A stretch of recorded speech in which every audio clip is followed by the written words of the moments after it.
Gracias, gracias. Ahora sí. Bueno, solo déjenme colocar la presentación. Es que como aquí está lloviendo, entonces estoy así como que no sé si se escucha. Eh, Podemos comenzar orando como hacemos cada martes. Ahí en su casa, tómense unos momentos para agradecer a Dios. Dios ha sido bueno. El Señor nos ha bendecido grandemente y nos ha provisto este espacio para que podamos hoy aprender un poco más acerca de este tema que hemos estado desarrollando. Entonces, lo invito a que ahí en su casa pueda cerrar sus ojos y pueda comenzar a darle gracias al Señor. Padre, te damos gracias. Te bendecimos esta noche, Señor. Reconocemos que tu presencia está aquí con nosotros. Reconocemos que tu Espíritu está en nosotros, Señor. Damos gracias por tu presencia en nuestra vida, Señor. Damos gracias por la palabra. Damos gracias, Señor, porque hasta aquí nos has ayudado. Hasta aquí nos has bendecido, Señor. Nos has cuidado. Estamos agradecidos, Señor, por el consejo de tu palabra que hoy tienes para nosotros. Preparamos nuestros corazones, Señor. Preparamos todo nuestro ser para recibir la palabra con mansedumbre, para recibir tu palabra, Señor, que es vida y es espíritu, Señor. Preparamos nuestros oídos espirituales para escuchar con atención lo que el Espíritu Santo tiene para decirnos esta noche, Señor. Te doy gracias por cada uno de mis hermanos, Señor, y pido en el nombre de Jesús que todos recibamos sabiduría e inteligencia espiritual, Señor. Que todos crezcamos hoy en el conocimiento de tu voluntad que está revelada en tu palabra, Señor, especialmente en cuanto a la finanza, Señor. Tu voluntad está revelada para cada uno de nosotros, Señor. En la Biblia está el consejo específico acerca de las finanzas y hoy queremos entender, Señor, y queremos llevar a la práctica todo esto que tú nos enseñas esta noche, Señor. Desde ya agradecemos por la enseñanza, desde ya agradecemos al precioso Espíritu de Dios que es quien nos enseña todas las cosas y nos guía hacia toda la verdad. Pida ahí en su casa, Espíritu Santo, guíame hacia toda la verdad en este tema de las finanzas. Dígale, Espíritu Santo, ayúdame a ser un buen administrador de todo lo que tú pones en mis manos. Ayúdame a ser un buen mayordomo de los recursos que tú pones en mis manos.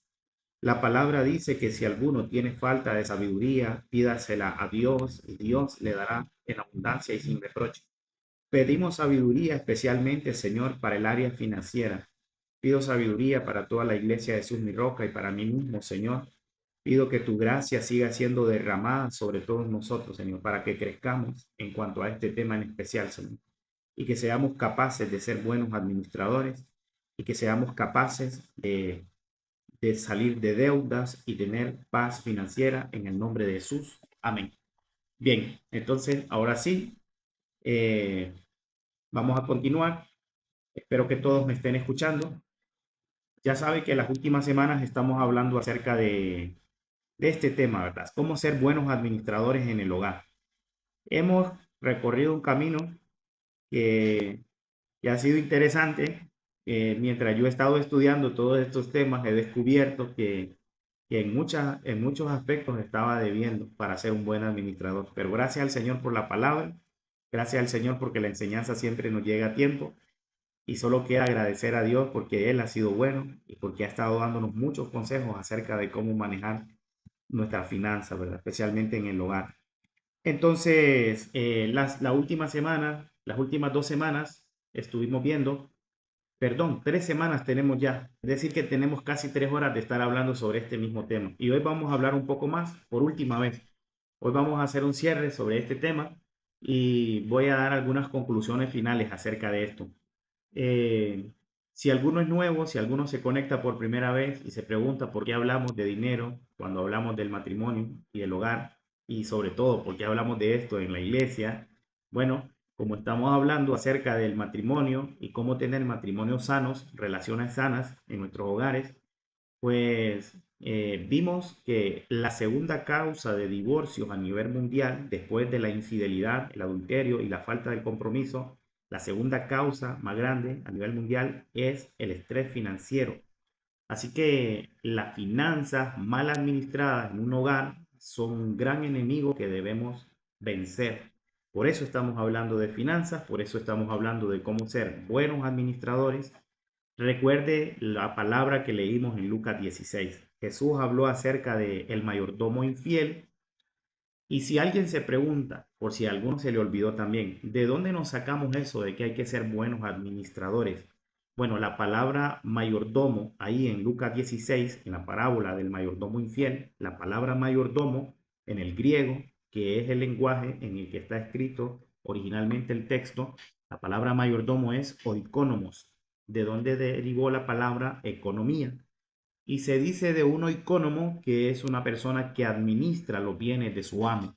Dice que es el administrador de una casa. Así que ahí encaja esa descripción de administradores. Ciertamente todos tenemos una casa que administrar, y recuerde que cuando hablamos de casa no hablamos del lugar en físico en especial, hablamos de un hogar. Cómo mantener un hogar a flote, cómo mantener nuestras finanzas sanas y libres de deudas, libres de ese estrés financiero que es como una sombra que se posa sobre las casas cuando no hay dinero. Cuando no hay dinero, el ambiente cambia, hay tensión, hay preocupación, hay incertidumbre, hay miedo, ¿sí? Esas son las realidades del estrés financiero. Entonces, para vencer eso, toca ser buenos administradores. Entonces, las últimas 2 semanas sí estuvimos compartiendo principios bíblicos para la buena administración. Vimos varios. Vimos que no hay que ser fiador de nadie, vimos que no hay que amar el dinero, vimos que no hay que juntarse con malas compañías. La semana pasada vimos ese, dice que no nos juntemos con bebedores de vino y con comilones, porque ellos empobrecerán, ellos nos llevarán a la ruina, dice. Así que tiene que tener cuidado con las personas que se asocian. Si se junta con personas que le gustan los negocios, personas que administran bien, probablemente usted va a llegar a ser también un buen administrador y probablemente va a ser una persona emprendedora, una persona que se abre a ese tipo de cosas. Por otro lado, si se junta con necios, dice el proverbio que será quebrantado, ¿sí? Si se junta con personas que solo piensan en gastar desordenadamente, si se junta con personas que compran cosas lujosas y sacan préstamos para comprar cosas lujosas que no pueden pagar, entonces probablemente usted termine haciendo lo mismo. La Biblia da mucha enseñanza acerca de eso, pero para eso hemos estado estudiando, para no caer en ese tipo de cosas. Así que las últimas 2 semanas vimos principios de administración y hoy vamos a tratar con este tema que puede ser un poco incómodo para muchos. Para mí lo fue cuando lo estaba leyendo. Estaba leyendo el pasaje este, Romanos 13:7, y este es un mensaje contracultural, es un mensaje chocante. Es como que le den una bofetada a uno. Cuando yo lo leía, dice, pagad a todos lo que debéis. Romanos 13:7. Lo vamos a leer hasta el verso 8. En la cita puse el 9, pero fue que se me escapó. Pero leamos el 7 y el 8 dice. La versión Reina Valera dice, pagad a todos lo que debéis. Al que tributo, tributo. Al que impuesto, impuesto. Al que respeto, respeto. Y al que honra, honra. No debáis a nadie nada, sino el amaros unos a otros, porque el que ama al prójimo ha cumplido la ley. Entonces, tengo remarcadito ahí esas dos partes. La primera dice, pagad a todos lo que debéis. Dije que esto es un poco incómodo de leer y un poco más incómodo de cumplir, porque todos aquí en algún momento hemos tenido deudas y cuando nos tocan este tema parece que es un poco difícil de hablar, pero es una realidad con la que todos hemos coexistido. Entonces, hablar de las deudas es una cosa que no es fácil. Parece que es algo muy íntimo que las personas nunca quieren compartir, pero es una realidad con la que tenemos que batallar. Entonces, mire cómo el mensaje de la palabra es contracultural, porque la cultura del mundo es que sí podemos estar endeudados, que, bueno, hay un dicho que muchos dicen que uno sin un crédito no es nadie, que uno sin un crédito no existe para los bancos. Y entonces le dicen a uno, pues sacate una tarjeta de crédito o sacate un préstamo para que tengas ahí en el buró de crédito un historial y para que después puedas sacar un préstamo más grande. Ojo aquí, no estoy diciendo que tener un préstamo es un pecado. Nadie se sienta mal, nadie se sienta ofendido por nada de esto, porque no es esa la intención de traer el tema. La intención es que nuestra nueva vida en Cristo debe estar siempre encaminada a odiar la deuda. Y ya vamos a ver por qué. ¿Sí? La Biblia dice que nosotros debemos ser diligentes en conocer cuál es la voluntad de Dios para nuestra vida. Romanos 12 dice que no nos amoldemos al sistema de este siglo, sino dice que comprobemos cuál es la buena voluntad de Dios para nosotros, que es buena, que es agradable y que es perfecta. En la voluntad de Dios también hay lugar para las finanzas. Cuando usted fue salvo, cuando recibió a Cristo, las finanzas no quedaron por fuera de la salvación. Quiero que sepa que la salvación lo abarca todo. Hebreos 10:14 dice que la ofrenda del Señor Jesús fue una ofrenda perfecta. Es decir, no dejó nada por fuera. Así que eso incluye la sanidad de sus finanzas, incluye su paz financiera. Recuerda lo que dice Isaías 53, que el castigo de nuestra paz fue sobre él. Así que el Señor Jesús sufrió para que nosotros tuviésemos paz. Ciertamente las deudas son algo que a uno le quitan la paz. Es alarmante. Yo estuve haciendo un poco de investigación y muchas personas llegan a quitarse la vida por el estrés financiero, por deber una tarjeta de crédito, porque no pueden pagar una cosa. Muchas personas han tomado la fatal decisión de quitarse la vida, pero eso no es la respuesta. Así que por eso es importante hablar sobre estas cosas. Pero lo que quiero que tengan claro es que la salvación incluye la sanidad financiera también. Ahora, otra cosa importante que tiene que saber es que esto no ocurre automáticamente, no ocurre con tronar los dedos, es todo un proceso. Llevamos muchos años de meternos en deudas y no espere que de hoy para mañana usted amanezca ya con su crédito limpio, que le digan usted no debe nada. He escuchado de milagros así, esos milagros ocurren, pero esas son las excepciones. Usted tiene que saber que todo esto conlleva un proceso. La sanidad financiera no es algo automático. Es todo un proceso en el que el Señor nos va acompañando y en ese proceso el Señor está formando nuestro carácter. Así que es importante que sepa eso, que... Perdóneme que me están llamando. Ok, ya lo corté. Eh, Decía que la sanidad financiera es todo un proceso. Es algo que no ocurre automáticamente y mientras ese proceso ocurre, el Señor está tratando con nuestro carácter. Recuerde que muchas deudas vienen a causa del desorden. Por eso hablamos en algún punto de preparar un presupuesto. Presupuesto no es algo difícil de elaborar. Simplemente usted enlista en un lado, en una hoja, sus ingresos y por otro lado, sus salidas. Y tiene que cuidar nada más de que lleve un balance, que no gaste más de lo que gana, que no agarre deudas que no va a poder pagar. No se vale decir, bueno, me voy a meter esta deuda y que Dios me ayude, Dios me va a proveer. No. O tampoco diga, bueno, yo estoy diezmando, Dios tiene que hacerme pagar esta deuda como sea. Tampoco funciona así porque mucha gente diezma, son buenos diezmadores, son buenos ofrendadores y eso es bueno y eso hay que hacerlo. De hecho, ese fue el primer principio de buena administración que compartimos, que darle a Dios es el primer principio de ser un buen administrador. Pero eso, dar los diezmos, sus ofrendas, darle a Dios lo que es de Dios, trata con todo lo que es espiritual. Eso reprende a ese espíritu que Jesús menciona como Mamón en Lucas 16 y también ese espíritu que se menciona en Malaquías 3, ese espíritu que se llama devorador.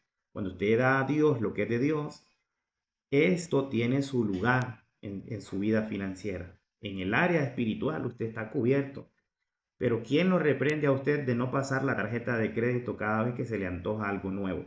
O si sale el nuevo iPhone, entonces pasa la tarjeta, pasa la tarjeta de crédito y cuando termina de pagar su nuevo iPhone está saliendo uno nuevo. ¿Entiende? ¿Quién lo reprende a usted? El diezmo reprende al devorador, pero eso no sustituye una mala administración. ¿Entiende? Entonces, es todo un proceso. Todo un proceso, la sanidad financiera es todo un proceso donde Dios está formando nuestro carácter y estamos desarrollando dominio propio. Estamos aprendiendo a ser ordenados, estamos aprendiendo a, a confiar en Dios. Entonces, la intención de este pasaje no es acusar a nadie, no es que nadie se sienta mal si usted tiene una deuda. Yo tengo algunas deudas por ahí que estoy matando. Recuerde que estuve 27 años en el mundo donde tomé decisiones horribles en cuanto a finanzas. Para el tiempo que tengo de estar en Cristo, he avanzado muchísimo, gracias al Señor, porque Dios ha sido bueno. Pero lo que le quiero decir es que usted no se sienta mal porque estamos hablando sobre esto. O no piense que porque tiene una deuda usted está en pecado. No, simplemente hay que hacer algo al respecto. ¿Entiende? Entonces, la intención del pasaje es que usted cambie su manera de pensar. Porque el pensamiento del mundo es, bueno, todo el mundo tiene deudas. ¿Por qué yo no puedo tener una? ¿Sí? Ese es el sistema del mundo. El sistema del mundo dice, tú no puedes comprar algo de contado, es muy caro. Entonces, En Cristo tenemos que ir matando ese pensamiento. En Cristo todo lo podemos, dice Pablo, Filipenses 4. Nosotros ya no estamos conectados al sistema del mundo. Ahora estamos en Cristo y estamos conectados al sistema de Dios. Estamos honrando a Dios con nuestros diezmos y nuestras ofrendas. Si estamos siendo ordenados, si estamos teniendo un presupuesto y no gastamos más de lo que podemos ingresar a nuestra casa. Si estamos llevando ese orden, indudablemente usted va a prosperar y va a poder comprar una cosa de contado. ¿Entiende? Pero del mundo venimos con ese pensamiento de que no podemos comprar algo de contado, pero ciertamente que sí podemos, sí podemos. Entonces, la intención del pasaje es que el creyente se llegue a ese punto, al punto de que lleguemos a odiar la deuda y llevemos a sacudirnos de la deuda. Esa es una meta que cada creyente debe tener, sacudirse de la deuda y no volverla a ver nunca más.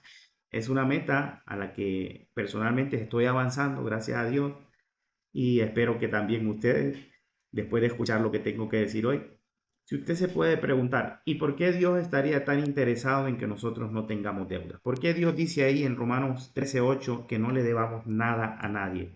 Bueno, miremos que la deuda aparece en, mejor dicho, la deuda figura en la lista de las maldiciones que está en Deuteronomio 28. Usted lo puede leer con atención en su casa.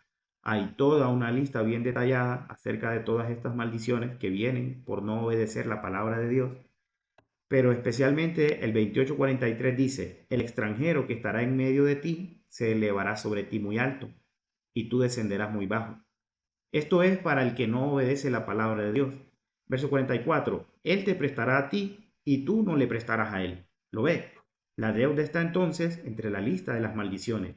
¿Por qué es que tenemos que sacudirnos de la deuda? Porque la deuda es una maldición. Tienen que saber eso. La deuda es una maldición. Por eso es que es tan difícil salir de las deudas. Por eso es que a veces usted siente que lo ahoga. Siente como que se hunde cada vez más y más. Y se vuelve, sabe que la característica de las maldiciones es que las maldiciones se perpetúan. Mientras una persona no hace algo para romperla, ella sigue manifestándose en la vida de la persona.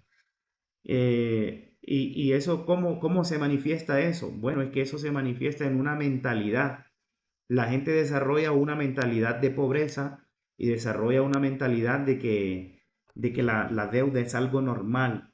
Le cuento mi propia experiencia. Yo trabajé 13 años en el gobierno y mi salario no era muy alto y no lo administraba bien porque para ese entonces yo no conocía al Señor. Así que tomaba decisiones con los pies, malgastaba el dinero. Recuerdo que cuando salió esa compañía Digicel salían unos celulares que costaban como 200 lempiras y compraba uno cada 3 días porque los arruinaba rápido. Como eran tan baratos, según decía yo, entonces malgastaba el dinero. Esa es una de tantas cosas que pudiera contarle. Lo que quiero decir es que tomé malas decisiones y llegué a un punto de que el salario no me ajustaba. Estaba tan endeudado que tenía que, en el gobierno uno puede sacar en el INJUPEN, por ejemplo, puede adelantar el aguinaldo. Entonces, ¿qué hacía yo? En enero podías adelantar el que te dan en junio, el catorceavo. Entonces en enero iba a hacer un trámite y me daban el catorceavo y me lo comía en enero.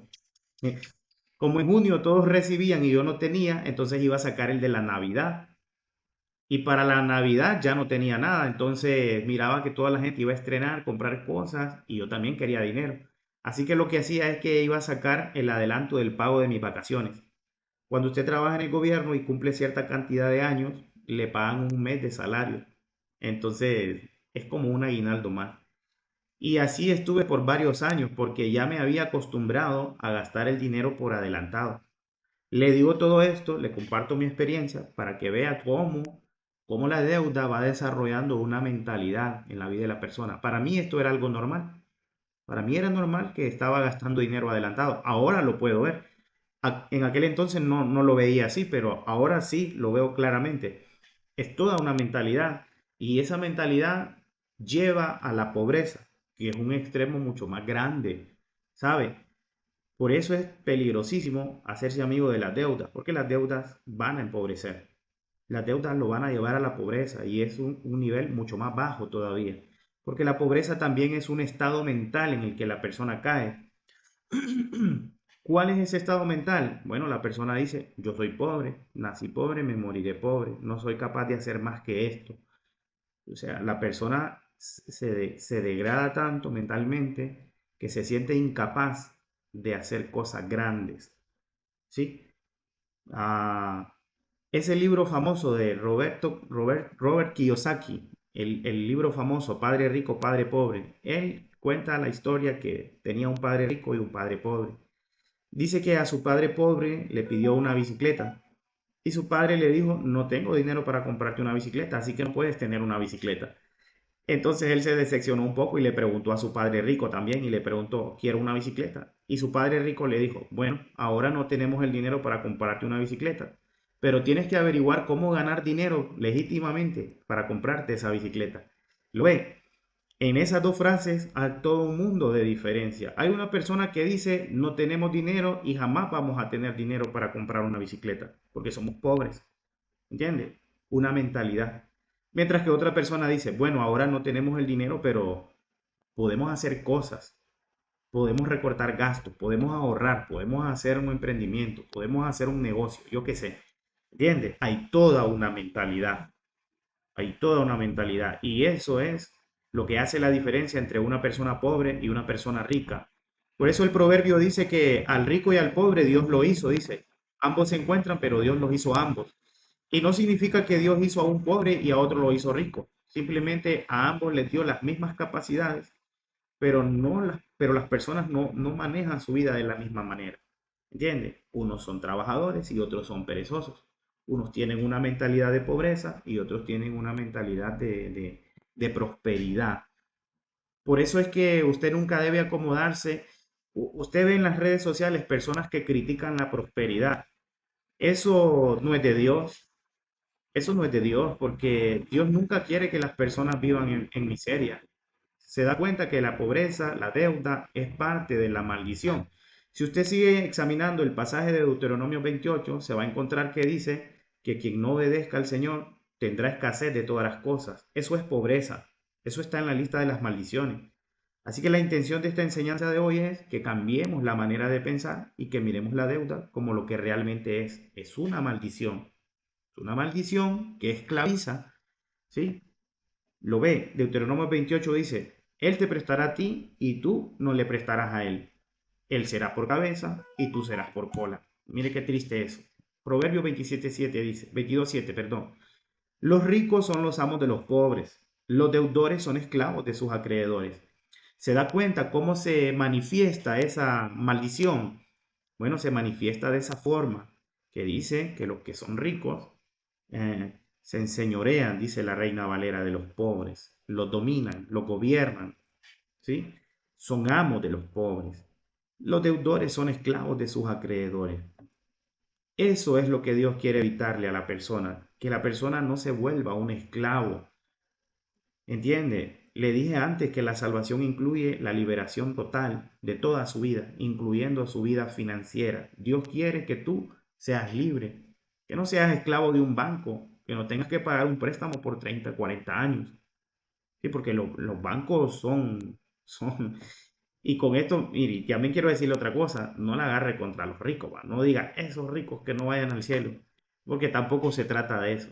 Se trata de que nosotros debemos hacer nuestra parte para no caer en las trampas del enemigo. Dios no quiere que las personas sean esclavas de nada. La Biblia más bien dice que conozcamos la verdad para que seamos completamente libres. ¿Entiende? Mire un ejemplo de esto. Segunda de Reyes capítulo 4. Una mujer de las mujeres de los hijos de los profetas clamó a Eliseo diciendo, tu siervo, mi marido, ha muerto, y tú sabes que tu siervo era temeroso de Jehová, y ha venido el acreedor para tomarse 2 hijos míos por siervos. Y Eliseo le dijo, ¿qué te haré yo? Declárame qué tienes en casa. No voy a leer el resto de la historia porque sé que usted lo conoce. Solo quiero resaltar el hecho de que este hombre que murió era un siervo de Dios, era un profeta, y su mujer dice, y mire que la mujer dé un testimonio así de su esposo, es porque realmente era un hombre temeroso de Dios, porque la mujer, la esposa, es la que más conoce al hombre. Y ella da un testimonio, dice que este hombre era temeroso de Jehová. Hay muchas personas así dentro de la iglesia, son personas temerosas de Dios. Son personas que sirven con un corazón sincero al Señor, pero por otro lado son desordenados en sus finanzas. Cuando leía este pasaje pensaba, ¿qué pasará con mis hijos cuando yo ya no esté? ¿Qué van a recibir mis hijos? ¿Van a recibir deudas? ¿Van a empezar a buscar a mis hijos para que paguen las deudas que yo dejé? ¿O van a recibir una herencia que yo les dejo a ellos? Porque la Biblia dice que el justo le deja herencia a sus hijos. ¿Sabe eso? Nosotros debemos tener metas y aspiraciones. Y las aspiraciones que deberíamos tener son las que están en la Biblia.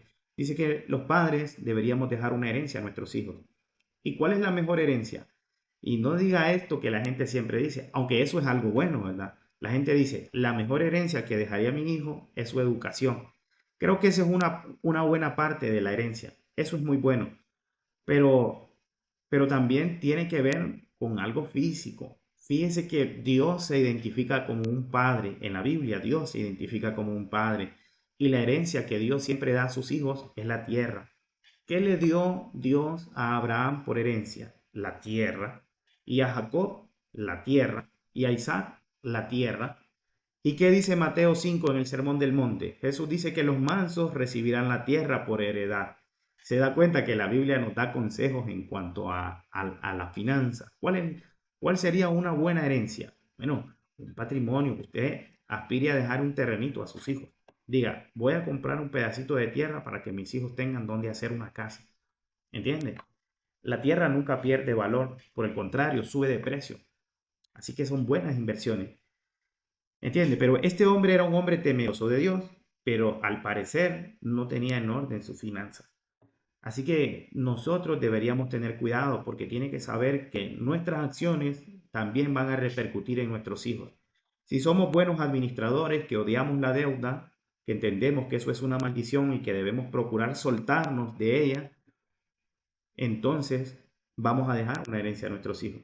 Si por otro lado nos conformamos a que estamos en deudas y que no pensamos salir tampoco de ellas y que por el contrario seguimos tomando más deudas, entonces no vamos a dejar nada a nuestros hijos. Ellos no van a tener ninguna esperanza después de nosotros porque no van a recibir nada. Más bien puede ser que alguien los avergüence en la calle y les diga, tu padre me debía tanto, págame. ¿Se da cuenta? Pero bueno, avancemos un poco más. Porque Dios no quiere. Mire, 1 Corintios 7:23 dice, por precio fuisteis comprados. ¿Cuál precio? La sangre de Cristo. Antes le dije que el sacrificio del Señor cubrió todas las áreas de nuestra vida. La salvación abarcó todo. Por eso no se deje engañar por el diablo. No crea en esas personas que dicen, esos del Evangelio de la Prosperidad, esos que no sé qué. No se deje engañar. Por precio fuisteis comprados, dice. Fuiste comprado, fuiste redimido del poder de la maldición. Si no me cree a mí, lea su Biblia luego en Gálatas 3:13. Dice que Cristo nos redimió de la maldición. Él se hizo maldición por nosotros porque fue colgado en un madero, dice, para que recibiéramos la bendición que Dios le prometió a Abraham. ¿Entiende? Se da cuenta, Cristo nos compró de esa maldición. Y ya le leí en Deuteronomio 28 que parte de esa maldición es la deuda. Cristo te redimió ya, ya Él pagó el precio. No tienes que vivir acostumbrado a esto por eso. ¿Sí? No os hagáis esclavos de los hombres. Hay muchas formas en que uno puede ser esclavo de otro hombre. Y la deuda es una de esas formas. Hay otra forma. No voy a tratar con las demás ahora porque no quiero entorpecer el tema. Pero dése cuenta que la deuda, como decía el proverbio aquí atrás, dice que el deudor es un esclavo de su acreedor. Esta semana pasada, una persona me dijo, tengo un préstamo con un banco tal y al parecer todas las cuentas, todos los préstamos que tenía este banco los vendió a otro banco y ahora estoy debiéndole a otro banco y me hicieron un gran relajo con mi préstamo. Parece que debo más ahora. Se da cuenta que el que toma un préstamo, dice, es esclavo de quien se lo prestó. El banco vendió esa deuda y ni siquiera le avisaron a la persona. Sí, porque la palabra es real, se cumple. Dice que se convirtió en un esclavo. Un esclavo es alguien que no tiene voz por sí mismo, una persona que está sujeto a lo que su amo diga. En este caso, el banco es su amo y decidió vender su deuda a otra persona. ¿Entiende? Yo tengo una cuenta en Banco de los Trabajadores. Antes se llamaba Banco de los Trabajadores. Cuando fui a ver mi cuenta uno de esos días, me encontré con la sorpresa que el hombre me dice, yo no me fijé cuando entré, va, ahí en la del centro, va. Y entonces me dice el hombre, esta tarjeta ya no sirve. ¿Por qué? Le digo, si yo tengo una cuenta aquí que no sé qué, y empecé yo a revolverme, va. No, me dice, porque ahora es Banco Cuscatlán, me dice, tiene que hacer una actualización. Y hasta que me di cuenta, estaba ahora en Banco Cuscatlán. ¿Entiende? ¿Y cuánto más si usted agarra un préstamo?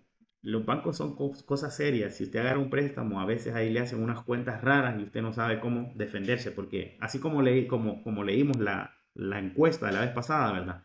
Que dice que solo un poco porcentaje de la población mundial tiene educación financiera y el resto no sabe nada acerca de finanzas. Entonces es importante que hablemos de estas cosas, que no lo saque usted de la iglesia solo porque ha escuchado personas hablar mal sobre esto. Vamos a ir saliendo ya. ¿Qué hacemos si tenemos deuda? Bueno, hagamos algunas cosas que la Biblia dice. Proverbios 21:5 dice que debemos planificar. Planificar es que usted, ¿entiende? Tiene que planificar que va a salir de sus deudas. No, no vaya a ser del tipo de cristiano que dice, bueno, estoy en Cristo, las cosas viejas pasaron y entonces las deudas ya no las voy a pagar. No, así no funciona porque el Salmo dice, el Salmo 37:21 dice que el impío es el que pide prestado y no paga. Nosotros que somos cristianos, si tenemos deudas, no tiene que sentir vergüenza si usted tiene una deuda. Yo tengo algunas deudas que todavía estoy pagando, pero si las tiene, no se acomode a que no va a pagar. No, tiene que saber que tiene que pagar, que Dios le va a ayudar. Ordénese, organícese y Dios le va a dar la fuerza para hacer la riqueza, como dice Deuteronomio 8. ¿Entiende? Entonces, lo primero que hay que hacer es lo que estamos haciendo con estas enseñanzas. Por ejemplo, planificar, organizarnos. Dice, los pensamientos del diligente ciertamente tienden a la abundancia. La palabra pensamientos ahí la puede traducir también como planes, metas, planificación. ¿Entiende? Si te organizas, entonces vas a ir a la abundancia. La abundancia es la prosperidad. No le tenga miedo a esa palabra. Olvídese de esos que hablan contra la prosperidad. Yo sí quiero ser próspero.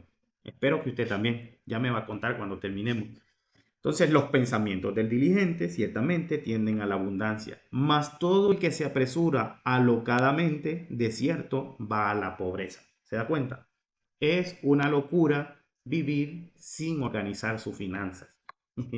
Es una locura vivir sin saber cuánto debes exactamente, cuánto pagas de interés en un lugar. ¿Entiende? Tiene que saber, si usted se, mire, la gente se mete a veces a un préstamo y ni siquiera preguntan cuál es el interés. ¿Entiende? Dice que cuando uno toma esas decisiones así apresuradamente, actúa como un loco y eso lo va a llevar a la pobreza. Así que por el lado positivo, lo mejor es tomar buenas decisiones, planificando, proponiéndonos metas. Una meta, por ejemplo, es que no vamos a tomar más deudas. Recuerde que estamos hablando qué vamos a hacer si tenemos deudas. Bueno, lo primero es organizarnos, como dice el proverbio aquí, para que venga la prosperidad. Segundo, si tienes deudas, no tomes nuevas deudas. ¿Entiendes? Si ya tiene tres deudas, no consiga una cuarta. Concéntrese en pagar. Otra recomendación, mire todas sus deudas, analícelas y empiece pagando la más pequeña. Mientras termina de pagar la más pequeña, esté haciendo pequeños pagos en las otras, a manera de mantener siempre el pago, ¿verdad? Y, y empiece a pagar de la más pequeña a la más grande. Otra cosa que no podemos hacer si tenemos deudas y si no queremos tomar nuevas deudas es lo que dice Santiago aquí, Santiago 4:13 al 14. Mire esto, ve. Vamos ahora, dice, los que decís, hoy y mañana iremos a tal ciudad y estaremos allá un año, y traficaremos y ganaremos, cuando no sabéis lo que será mañana. Porque ¿qué es vuestra vida? Ciertamente es neblina que se aparece por un poco de tiempo y luego se desvanece. Ve eso. Dice entonces Santiago que algunas veces nosotros tomamos decisiones pensando que controlamos el futuro. ¿Cómo puede estar tan seguro que va a poder pagar un préstamo a 30 años, a 40 años? Porque hay préstamos así de grandes.